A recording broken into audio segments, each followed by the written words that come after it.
اور بربادی کے کا نوالا بننے والے، الا الذین آمنوا، سوائے ان کے جو ایمان لائے، وعملوا الصالحات، اور انہوں نے نیک عمل کیے، وتواصوا بالحق، اور انہوں نے حق کی ایک دوسرے کو وصیت اور تاکید کی، وتواصوا بالصبر، اور انہوں نے صبر کی ایک دوسرے کو تلقین کی۔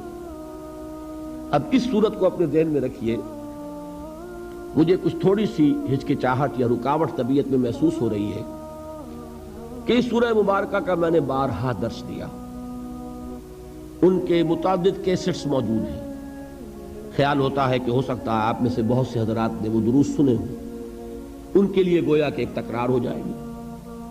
اس پر میری ایک تقریر بھی مطبوعہ ہے، ایک تحریر بھی چھپی ہوئی ہے، تو بہت سے حضرات کے سامنے وہ چیزیں بھی شاید ہوں، لیکن میں یہ سمجھتا ہوں کہ قرآن مجید کا معاملہ چونکہ یہ ہے کہ اس کے لیے تکرار اور اعادہ، جیسا کہ میں نے کل حضور کے الفاظ میں آپ کو سنایا تھا کہ یہ وہ چیز نہیں ہے، لا یخلق عن کثرت الرد، یہ بار بار کے تکرار اور اعادے سے اس پر کوئی باسی پن طاری نہیں ہوتا۔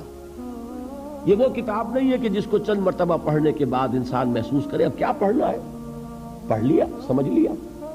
یہ کتاب تو وہ ہے کہ ہر بار پڑھو گے اس میں ایک ندرت کا احساس ہوگا، اس کی رعنائی، اس کا حسن جو ہے ہر بار ایک نئی شان کے ساتھ تمہارے سامنے آئے۔ تو یہ حضور صلی اللہ علیہ وسلم کا فرمان ہے، تو یہی فرمان اس وقت مجھے ایک سہارا دے رہا ہے نفسیاتی اعتبار سے، کہ چاہے میں نے سورہ مبارکہ کو بارہا بیان کیا ہو، لیکن آج پھر کوشش کر رہا ہوں اللہ تعالیٰ سے توفیق طلب کرتے ہوئے کہ وہ مجھے صحیح اور دل نشین پیرائے میں اس سورہ مبارکہ کے مفاہیم اور اس کے معنی اور مراد کو آپ کے سامنے پیش کرنے کی توفیق عطا فرمائے، اور اللہ تعالیٰ آپ کے ذہن کے دروازے بھی اس کے لیے کھول دے اور دلوں کے دروازے بھی کھول دے۔ دیکھیے 4 چیزیں اس سورہ مبارکہ کے بارے میں ابتدائی ہیں، وہ گن کر یاد کر لیں۔ نمبر 1، یہ قرآن حکیم کی مختصر ترین سورتوں میں سے ایک ہے، اس کی کل 3 آیات ہیں، اور 3 آیات سے کم پر کوئی سورت قرآن مجید میں مشتمل نہیں۔ اسی کے ساتھ ذہن میں یہ بات لے آئیے کہ جن رکعتوں میں نماز کی ہم سورہ فاتحہ کے ساتھ کچھ قرآن مجید اور پڑھتے ہیں، اس کا بھی نصاب 3 آیات کا ہے۔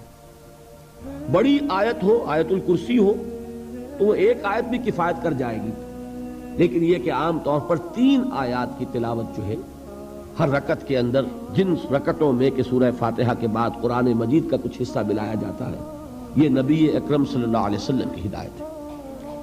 اور 3 آیات سے کم پر قرآن مجید کی کوئی صورت مشتمل نہیں، اور عجیب حسن اتفاق ہے، شاید کبھی آپ کا ذہن ادھر منتقل نہ ہوا ہو کہ 3 ہی صورتیں ہیں قرآن مجید کی جو 3 آیات پر مشتمل ہیں۔ سورۃ العصر، سورۃ الکوثر، انا اعطیناک الکوثر فصل لربک وانحر ان شانئک ھو الابتر، اور سورۃ النصر، یہ 3 صورتیں ہیں 3 آیات پر مشتمل۔ تو ظاہر ہو گیا کہ قرآن مجید کی مختصر ترین 3 صورتوں میں سے ایک صورت سورۃ العصر۔ نمبر 2، یہ قرآن حکیم کی اولین صورتوں میں سے ہے۔ آپ کو معلوم ہے کہ قرآن مجید کی تنزیل مکمل ہوئی ہے 22 برس میں۔ 23 برس جس کو کہہ دیا جاتا ہے وہ اصل میں 23 برس قمری ہے، اور ہمارا ذہن چونکہ آج کل جو ہے وہ تو شمسی تقویم کا عادی ہے، ہم انگریزی مہینوں کو زیادہ جانتے ہیں بنسبت اسلامی مہینوں کے، اس کے حساب سے اگر آپ لگائیں گے تو 22 برس ہے۔ 610 عیسوی میں حضور پر پہلی وحی نازل ہوئی، اور 632 عیسوی میں حضور صلی اللہ علیہ وسلم کا وصال ہوا۔ تو یہ 22 برس میں قرآن نازل ہوا، تھوڑا تھوڑا تھوڑا تھوڑا۔ اور قرآن مجید کے نزول میں ایک ترتیب یہ بھی رہی ہے، شروع میں بہت تھوڑا تھوڑا حصہ نازل ہوا، اور اکثر صورتیں جو ہیں آخری پارے کی، جو سب سے چھوٹی صورتیں ہیں قرآن مجید کی، وہی ہے کہ جو سب سے پہلے نازل ہوئی۔ تو یہ چھوٹی چھوٹی صورتیں جو ہیں یہ وہ ہیں کہ جنہوں نے آ کر ایک ہلچل مچا دی تھی۔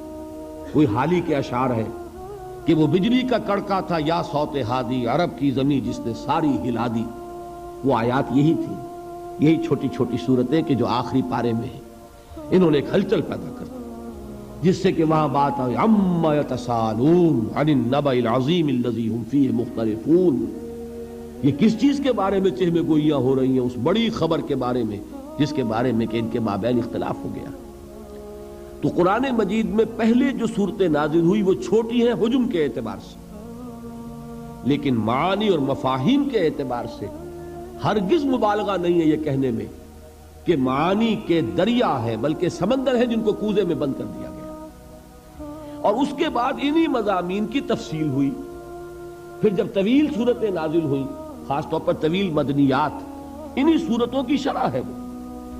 چنانچہ سورہ ہود میں اللہ تعالیٰ نے خود قرآن مجید کا تعارف کرایا ہے، الف لام را کتاب احکمت آیاتہ ثم فصلت من لدن حکیم خبیر، یہ وہ کتاب ہے قرآن جس کی آیات پہلے محکم کی گئی، مضبوط کی گئی، یہ چھوٹے چھوٹے جملوں کے اندر معانی کے سمندر جو ہے وہ بند کیے گئے، پھر ایک حکیم اور خبیر ہستی کی طرف سے ان کی تفصیل بیان ہوئی۔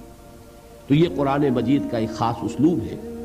تو یہ نوٹ کیجئے کہ سورۃ العصر بھی قرآن حکیم کی اولین صورتوں میں سے ایک ہے۔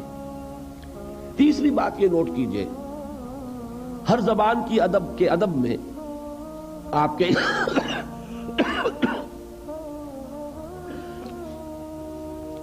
علم میں یہ بات ہوگی یقیناً کہ ایک اصطلاح ہے سہل ممتنع، نہایت آسان زبان لیکن مضامین بہت بلند۔ بھاری بھرکم اصطلاحات میں اونچی باتیں بیان کرنا آسان ہے، مضامین بلند ہو لیکن زبان سادہ ہو یہ مشکل ہے۔ اس کو کہتے سہل ممتنع، بظاہر تو بہت سہل نظر آئے لیکن آپ ویسا کلام خود کہنا چاہیں تو دانتوں پسینہ آ جائے۔ آپ کو معلوم ہے کہ غالب کے اشعار میں ابن مریم ہوا کرے کوئی، میرے دکھ کی دوا کرے کوئی، اب کوئی لفظ مشکل نہیں، لیکن ذرا کوئی کہہ کے تو دکھائے یہ اشعار، سادہ بالکل سلیس زبان، لیکن یہ ہے کہ وہ اپنے ادبیت کے اعتبار سے ایک معراج ہے۔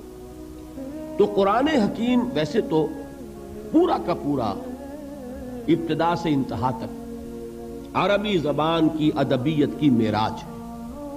کل میں بیان کر چکا ہوں کہ اس کے اعجاز کا سب سے نمایاں پہلو اور سب سے اولین پہلو یہی تھا جس پر کہ اس نے چیلنج کیا ہے تحدی کے ساتھ کہ اگر تم مقابلہ کر سکتے ہو تو کرو، فاتو بسورۃ من مثلہ، لے آؤ ایک ہی صورت اس جیسی جس کا مقابلہ کوئی نہیں کر سکا، کوئی جھوٹ موٹ کو بھی میدان میں کھڑا نہیں ہو سکا کہ میں اس چیلنج کو قبول کرتا ہوں۔ تو قرآن مجید از ابتدا تا انتہا عربی ادب اس کا کلاسک ہے، اس کا چوٹی کا، اس کی ایک معراج کا مقام رکھنے والا۔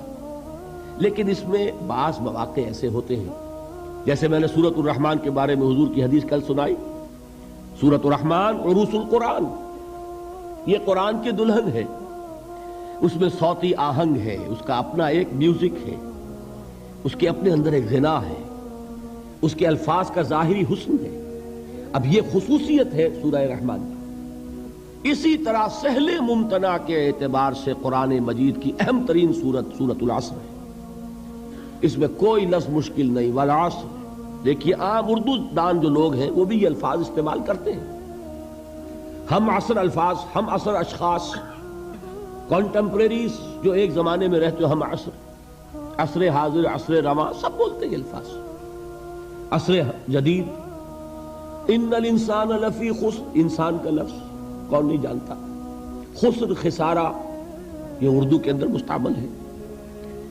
الا الذین آمنوا، ایمان، عمل صالح، تواسی ذرا ایک تھوڑی سی بدلی ہوئی شکل ہے، لیکن اردو میں وہ لفظ بھی مستعمل ہے، وصیت سے تواسی بنا، باب تفاعل ہے، بالحق وتواصوا بالصبر، کوئی لفظ بھی ثقیل نہیں، کوئی بھاری بھرکم اصطلاح نہیں۔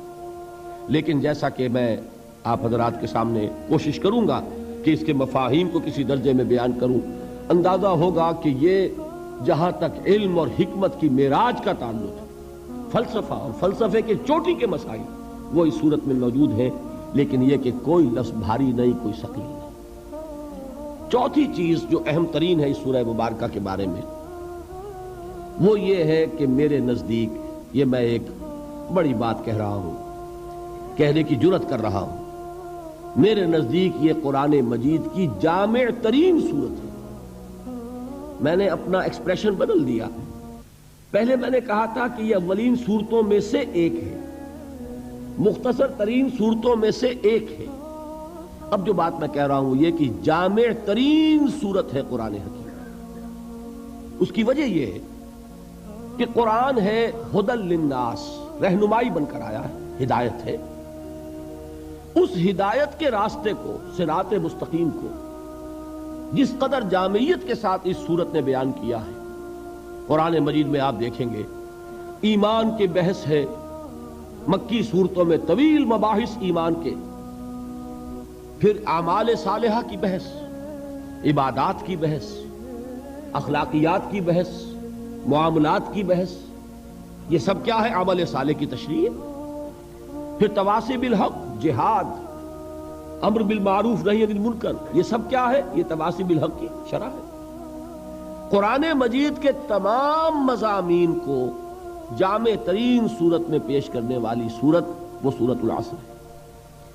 اس کا احساس صحابہ کرام کو تھا، چنانچہ ہمیں ایک روایت ملتی ہے، کان الرجلان من اصحاب النبی صلی اللہ علیہ وسلم اذا التقیا لم يتفرقا حتى يقرأ احدهما على الاخر سورة العصر ثم يسلم احدهما على الاخر۔